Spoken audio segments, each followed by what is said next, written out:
I think there's a practice that actually Ed Milet had talked about this on one of his podcasts, that he says, what have you trained yourself to ask yourself on a regular basis?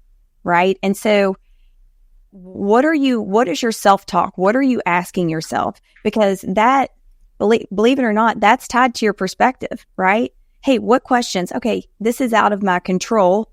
It was definitely out of my control. And how am I going to move forward with this? And so when and I love the, I think it was when we read How to Be a Coffee Bean, it was put as you need to be talking to yourself versus listening to yourself.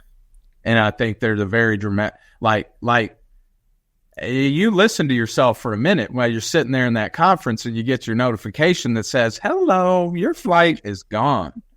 And yourself immediately starts to rip it up and get real negative and get real angry. And then that's where the control comes in, right? And you are somebody that has a laugh. Some even would say a cackle, right? Like you. And I inherited that from my mama. It's just it's the cackle. Yeah. If you're around here long enough, you'll get to experience that 100%. Yes. There were some good stories in the conference that I was cackling so loud that one of the ladies on stage said it gave her energy to continue to share her story. So laughter, it goes along. You got to laugh or you can cry about it. Which one are you going to do? What are you going to do? What are you going to do? So how do you choose to go that route? Like in that moment, you got your notification and your body starts to say, good. And you now have to change that, take control, and shift this thing to laughter. Because, hold on real quick, because it's perfect time for me to say this, because I looked this up before we started. I've known this for years now, and that's why I care so much that smiling and laughing are hard for me to do. Because listen to this, laughter, stimulates your organs and increases your endorphins, right? Your feel-goods, making you feel good.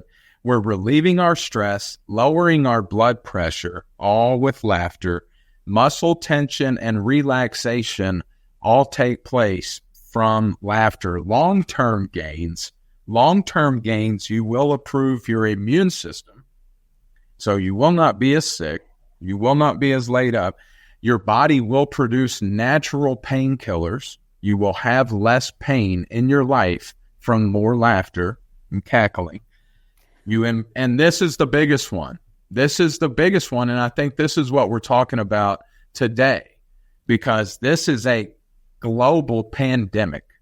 And we pulled this. This is from Maxwell Harrow. His numbers came from the National Mental Awareness Society. There is $1 trillion globally spent on depression and anxiety every year. $1 trillion on anxiety and depression. 25% of United States adults deal with that. Laughter improves your ability to cope, and it decreases your depression and anxiety. Why do we care so much about this? Why does it matter? Because of that. Right. There's a coaching industry out there that's $1 billion industry. What is that really teaching you? How to cope with life, how to cope with business, how to cope. Laughter does the same damn thing. And we're not paying $1 billion to hear Lindsay laugh today. No, you're not. No, you're not. I just love you that you choose that, and it's a natural thing for you.